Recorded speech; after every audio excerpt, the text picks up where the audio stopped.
All right, we are live. Every time I do this, I always say that we are live. As if you don't know this. better than not being live, right? Like, right. Oh my gosh. Well, I'm excited for this conversation because we are going to get, at least for me, right? I'm going to be a little vulnerable here and I'm going to talk a little bit about some areas that I am not as well versed in as I should be. And so I'm going to admit that to everyone today. And so I'm Stacey Gordon. I am the founder and CEO, Chief Diversity Strategist, Executive Advisor, Speaker, Author, whatever you want to call me, and founder of Rework Work. And so at Rework Work, we spend time helping companies really look at their diversity, equity, and inclusion strategies. We do a lot of education and coaching and consulting in those areas. And so that is what actually brought me to meeting Shane, because our mutual connection, Sonia Khalil, who many of you who know work with me quite a lot, introduced me to Shane. So I'm so excited today to be able to introduce you all to Z. So Shane, please introduce yourself. Tell us a little bit about you. Hello, good afternoon in my time zone, right? Good morning in Stacey's time zone. So my name is Shane Whalley. My pronouns are Z, here, and here's. I am the founder, owner of Daring Dialogues Consulting. I've been doing workshops and conversations around LGBTQIA+ for a really long time. I have my master's in social work, and I'm also interested in always having conversations about kind of larger social justice frameworks and how do we live in a society where everybody can bring their full selves wherever they go. Awesome. So the conversation that we wanted to start with today really is around LGBTQIA, right? And really around pronouns. And so this whole conversation started because, I admitted to Shane, I said, look, we do a lot of work in the diversity, equity, and inclusion space. And one of those places where we still don't see equity is around individuals whose pronouns differ. And there is still such a reluctance in the workplace to meet this issue head on.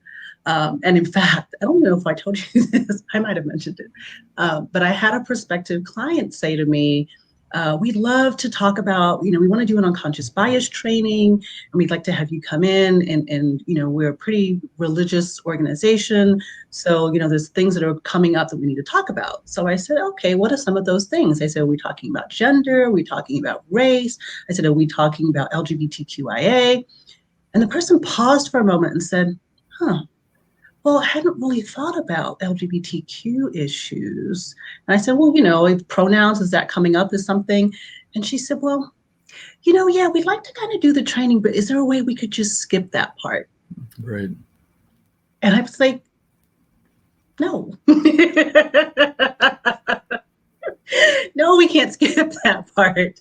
That needs to be addressed. It's part of the whole conversation that needs to be had. And so, Shane, I know you probably see this. All the time, right? Yeah. I recently, last week, saw it on my porch, right? Like I happened to be out on my porch and delivery person came and handed me my package and said, I hope you, I don't mean to offend you, or I don't want to offend you, which you always know something terrible is coming, right, in the next moment. And they said, it's not too late for you to find Christ, and, was worried about my ability to get to heaven. And, I think in the way things often work, I don't know that person doesn't have that lecture with everybody they meet on their porch. My sense is that they had that conversation with me because they were making assumptions about my identities. And for kind of more conservative Christians, right, like my salvation is at risk, supposedly right, based on who I am, right? And so it isn't surprising that a more, kind of religiously conservative organization might not want to, right, have the conversation about LGBTQIA. Right, because it brings up things that they have, uncomfortable things, right, that they haven't had to discuss. And I think for some individuals, they have a hard time reconciling, being like a good Christian with accepting that there might be more pronouns other than he and she. And I think they haven't figured out how to do that as yet. Right. And so that's a hard thing for some people to understand, which always gives me pause. As you can see right now, I'm like struggling to find the right words.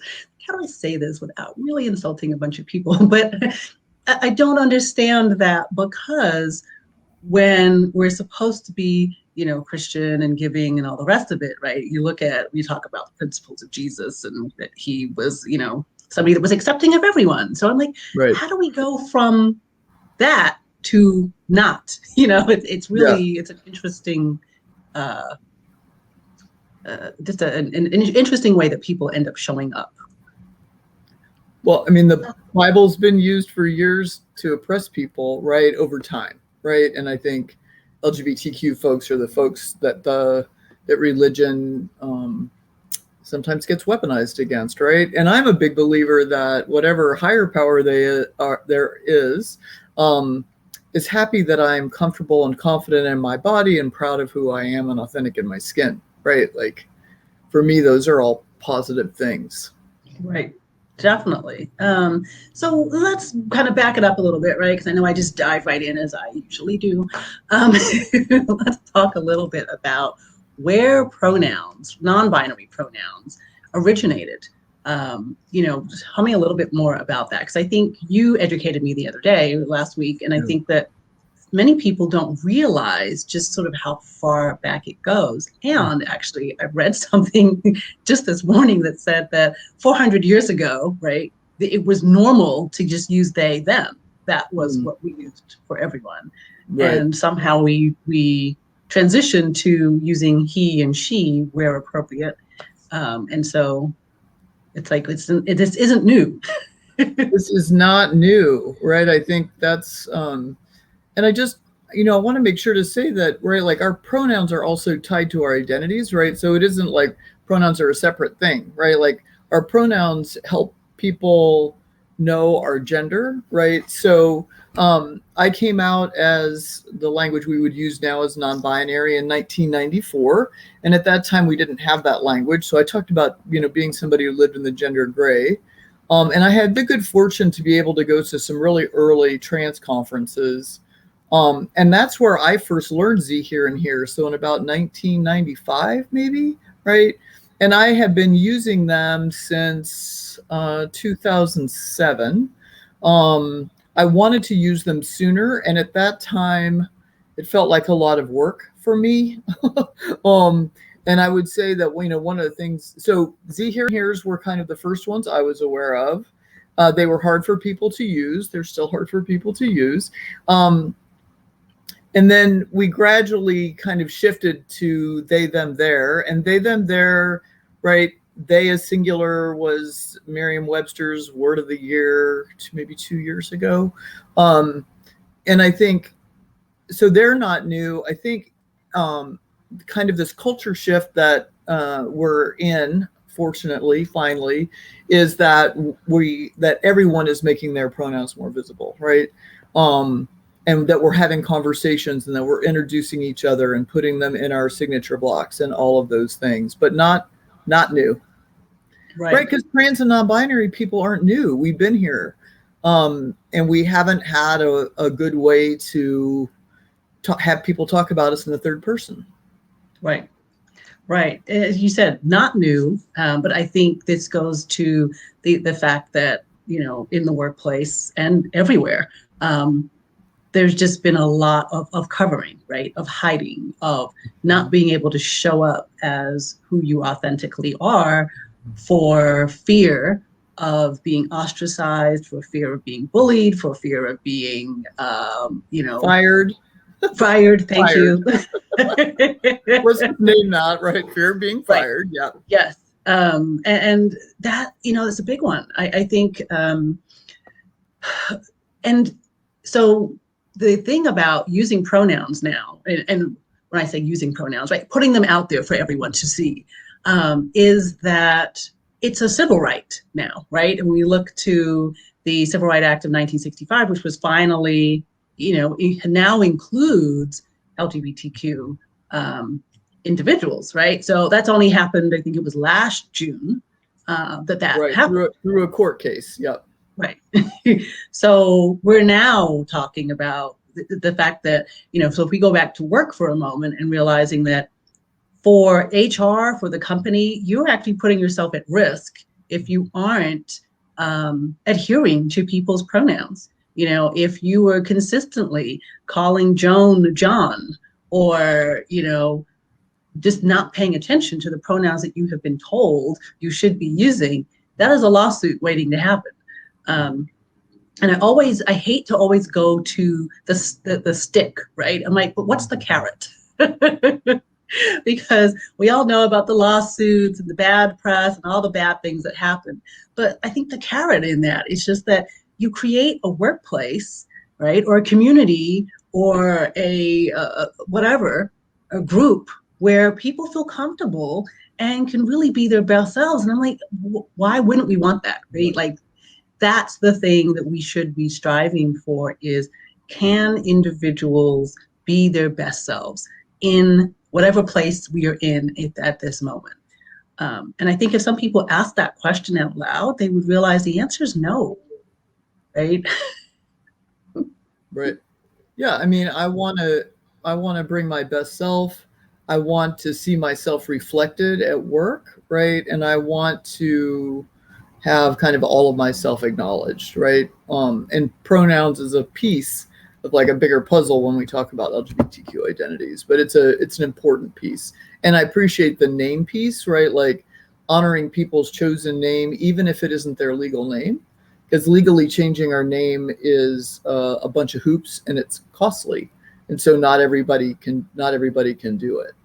Right. So that's another equity piece, right? Like financial equity is, some people have the money to be like, oh yeah, I'm just going to do this and make it happen, and others do not. And I think even just so that then when we get to this idea of privilege, right? Mm-hmm. Just yesterday I was talking to my kids and they were kind of joking, right?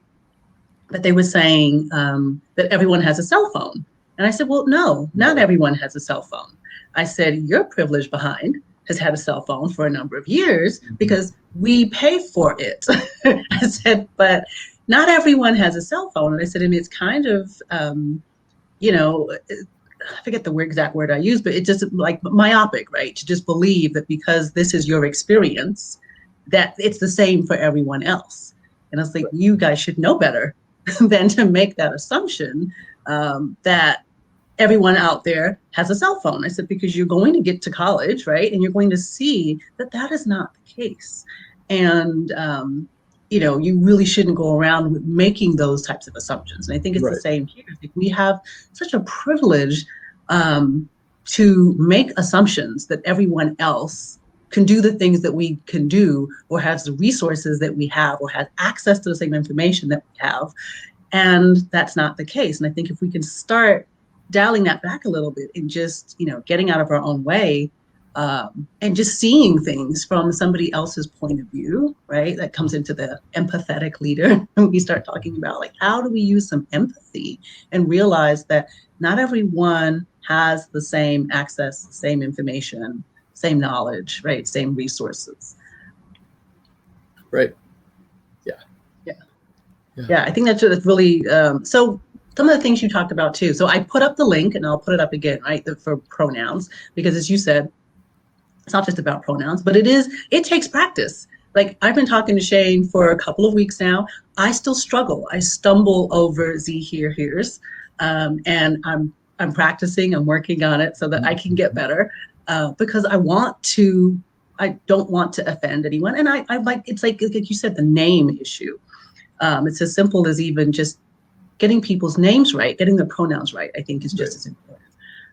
And taking that step. So one of the questions people will always ask me is like, oh, how can I show up as an authentic leader? How can I make people see that I really care and I'm being authentic? And it's like, that's one way, is you can actually pronounce people's names right. You can get their name right. You can spell their name right, and you can use the right pronouns. Right. Right. And you can ask people what pronouns they use without making it a big deal. I think that's the other thing, right?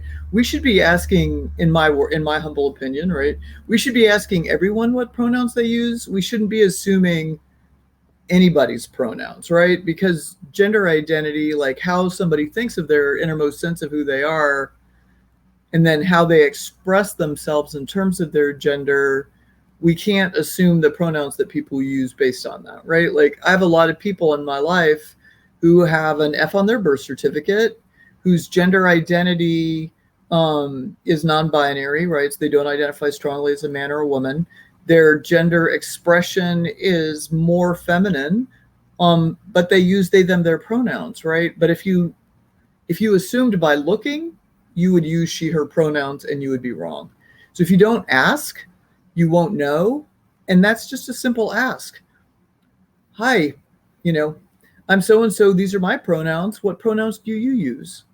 Right? We don't use preferred anymore. For a long time, we were saying preferred gender pronouns, and we don't do that anymore because you don't probably, Stacey, think of your pronouns as preferred. You just think of them as your pronouns. Right. Right. My pronouns are also just my pronouns. My preference is that you use them. Right. Right. Right. So Yes. it's just right. So it's just a simple thing, right? Like what pronouns do you use? And if Right. we ask everyone what pronouns they use, then we're not tagging, right? Or trying to out our trans and non-binary colleagues. Right. Or we're not making an assumption that because, Right. You look gender different, I can't tell, right? So I'm Right. going to ask Well, I better you ask, right? specifically. Yeah. Right. And I love what you said. I think to answer Monica's question, she asked, how do you suggest that people respectfully ask their pronouns? I think you answered it, Shane, and you said, I think a good way to do it is to start with your own, Yep. right? Start with your own. Hi, I'm Stacey Gordon. My pronouns are she, her, right? You don't always have to have the at the hers if you don't want to on the end, but Right. and that allows you then to say, these are my pronouns. Right. What are yours, right? Or do you mind if I ask what yours are? Right. And in the world we're in now, where so much of what we're doing is online, right? Like putting your pronouns in your name block, right, is super helpful. And if people don't know how to do that on Zoom, can I do a tiny tutorial? There are two ways to do it. One is every time you go on Zoom to rename yourself, or you can just go into your profile and change your last name to your last name and your pronouns, right? LinkedIn now has a way to add pronouns. Like it's coming, right? It's getting, I hate this term, but it's getting normalized. It's just Right. part of our practice is making our pronouns visible. Yeah. Well, and I think that we have to do that because, as I said, it's at this point, we're now opening up ourselves to liability, right? If we don't pay attention to this. So there's that. I think also, as you said, rightfully so, right? My pronouns are she, her. I just make assumptions that people know that, right?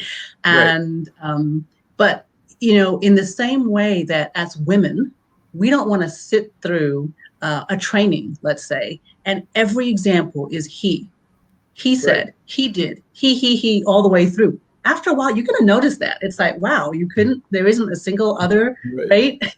And so in the same way that we get frustrated and annoyed, can you imagine what that's like for people whose pronouns are not he or she, right?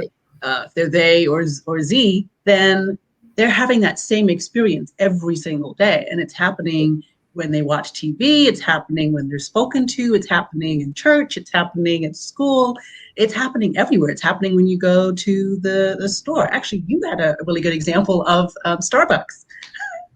Yeah, I mean, yeah. So the other piece is like pronouns is a piece of it, but there's so much binary language, right? So if I go into a room and people are like, welcome, ladies and gentlemen, I'm left out, right? Or if we come in and we say, welcome everyone, or welcome folks, or welcome distinguished guests, right? Like there are all kinds of ways to use inclusive language.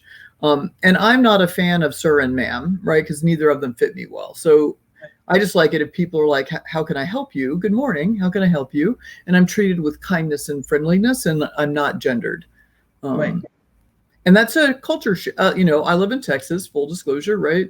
And in the South, sir and ma'aming people is a sign of respect, right? But I'm a big fan that we need to think about respect from the perspective of the receiver and not the giver, right? So often have people say, well, I do that to respect you. And I'm like, that doesn't land as respect for me. Right. So it's like, how do we switch that paradigm? It's a tough one. Yeah, definitely. Denise asked, could we do a deeper dive into the Z here, here's pronoun, including how to pronounce and use? So there is let me put this up again, because I did put up the chart, that what I link. Lovingly refer to as the chart. Yeah. So for whatever reason, those of you that are on LinkedIn, when I put it in comments, it doesn't show up on LinkedIn. It only shows up on Facebook. So, so I'm resharing the link here. So this is a link to a pronoun chart. It's transstudent.org/graphics/pronouns101. So if you copy that down, you will be able to take a look at the chart that shows the different pronouns. And I think the other part of that too is something that you said as well, is that the pronouns, some of them are, they're kind of made up, right? They're used in a way that they don't come from a specific, because they don't come out of binary, right? So because they're not constrained to one or the other, there is a number of others that you may come across, and that might happen, right? And it might confuse you a little at first, but understand that that's what you're going to see, and it's okay.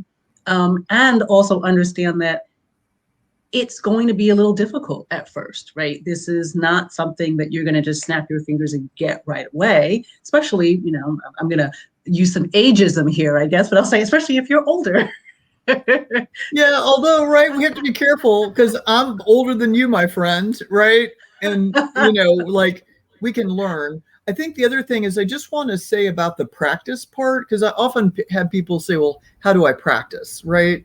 And for me, that's about thinking about something that you talk about with love and changing its pronouns, right? So that might be a plant, or that might be a pet, or like I have friends who've worked with their kids and they've changed the pronouns of their stuffed animals, right? Like you can practice, you need to practice before you meet your first person. You have to practice out loud. Because I can do it in my head beautifully, and then when I speak it, I make mistakes. So, you right now you can hopefully lovingly talk about me. And again, yes, there are pronouns beyond they, them, theirs, and Z, here, here's. And right, like there might be people who say to mix it up. There might be people who say, I never want to hear my pronouns. I just want to hear my name, right? And just one other kind of etiquette point, maybe. Can I make two etiquette points? Oh, please. Okay. So one etiquette point is I will notice if you are avoiding my pronouns, right? Trans people, trans and non-binary people, we know when you don't know our pronouns. I think the same way that happens sometimes with people's names that are harder to pronounce, right? Like you notice when you're never hearing your name. So, so know that I notice. So that's why you practice. And then the second one is a lot of times for me, how people recover from making a mistake with my pronouns is as important as people getting my pronouns right, right? Like people make mistakes, people learn, people are in the process of learning. So I'm trying to start a hashtag acknowledgize, acknowledge and apologize, right? Ooh, I messed up on your pronouns. I'm so sorry. You might repeat the sentence and do it right. That's one option. You might say, I'm working on it. I'll do better. And then you got to do it. And this is what you don't want to do. This is a pronoun fail, right? Oh my God, Shane, I'm so sorry. They're hard. They're new. I'm still learning. I don't understand why you don't just use they, them, right? Like going onto a lecture with me that I then feel like I have to take care of you. We've just like reflipped who caused harm is the thing we need to be careful for. So keeping it light, like, oh, I'm sorry, I got it, right? And then that shame and guilt that you feel, which is real, you get to go take care of that with other friends, right? That's when if Stacey's in your life, you're like, yo, Stacey, I was talking about Shane and like, I messed up, right? We take care of those feelings, not in front of the person. Right. No, those are really great. And I think, to give some additional, example around that, right, is around, as you said, mispronouncing names also I've had it where people are like, well, do I call you Black or African American? I don't know what to say, right? And they don't necessarily want to bring up race. And so it's as you said, when people are hesitant, that is what actually makes it seem even more difficult. It's like, oh boy, here we go. And you're just waiting. You're on edge because you're like, they're going to say something stupid and then they're going to apologize. And then I'm going to have to say this. And you're already having that whole conversation in your head before they've had the opportunity to even actually put their foot in their mouth, but you know it's coming, right? You're braced, right? Right. So I think those are some of the things that we have to realize when we have discomfort and lean in, right? And then I really like what you said, it's about recovering. So you might mess it up and you have to recover, apologize, and move on. My bad. I won't do that again. Right.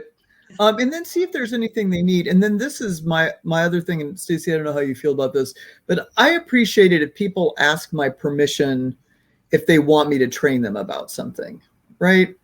Like, if you don't know my pronouns, if you've never heard of them, just to say, hey, do you have time to give me some information about your pronouns? They're new to me, instead of assuming that it's my job to train you about my pronouns, right? And if I have time and energy, I'm always going to say yes, right? But that's not true for all trans people, because it's exhausting by the end of the day if you're the 15th person that I've had to kind of give a gender 101 to. So, right. And I know that this happens across kind of communities of being the ones, right? The internet has all kinds of delightful information you can say. The internet is your friend. The internet is your friend. Use it, right? And so at least start with that, because if you can start with that and you look up some things and then you're still confused, you might be able to say, Shane, I wanted to learn more, and I looked this up. And I now have this additional information and I'm a little confused. Are you okay having a conversation with me about this? You may or may not be able to explain, right? But I'd like to have the conversation with somebody. Would you be okay having that conversation, right? So you're asking permission and you are showing that, hey, I did a little bit of work first. I didn't just expect that you were going to be my pronoun guru and do it all for me, right? So I think those are some good ways to do it. So I think, this is a good conversation because we're in this space where these are going to keep coming up and we're going to keep tripping over ourselves. And so, for those of us who want to be allies, right? And as you mentioned, Shane, so many communities across, right? We want to be allies to Black people. We want to be allies to Asians. We want to be allies to the gays. We want to be allies, right? It's like, but understanding that part of it is in order for us to do that, right? I have to be an ally. We're talking about Stop Asian Hate. I have to look at how can I be an ally in that community, right? I have to look at how can I be an ally to you in what your community. You have to look at how can you be an ally to me as a Black woman, right? And so we all have places where we have to step in and step up and be better humans. So we have that opportunity. And I think this is a good conversation, a good place to start, is just another thing we have to think through. And so I don't have this conversation with you in a way to say, oh my goodness, here's another thing we have to do. It's a way to say, look, we're all struggling. There's all things that we can be better about. We are all going to put our foot in our mouth. We are all going to say things we wish we could take back. We are still going to make assumptions about people. But I love what you said. It's about how we recover. And make sure that if we do that, when we do it, because it's probably not if, it's more like when, that we can recover in a way that shows that we are authentic in what we're trying to do, and the fact that we're trying to improve lives for everyone. So I really appreciate you, Shane, participating with me today and doing this on short notice and diving in and being so knowledgeable and sharing, your wisdom and information with everyone who joined us today. So I do hope that all of you got something great out of it. If you feel so inclined, share it. It will be available. You'll see it on the link. The video will be there. So feel free to share it and help educate some others, right? There'll be less people with questions after today. At least we hope so. Awesome. All right. Well, thank you, Shane. Thank you, everyone who joined in today. We Happy really Pride Month, y'all. Yes, that's right. Happy Pride Month. Yes. So, and I'll just do a quick plug at the end here. I'm always like, yes, my book is available. That way, there you go. Unbiased, addressing unconscious bias at work. Hope that if you have not picked up a copy, that you will do so. And again, like I said, thank you for joining in.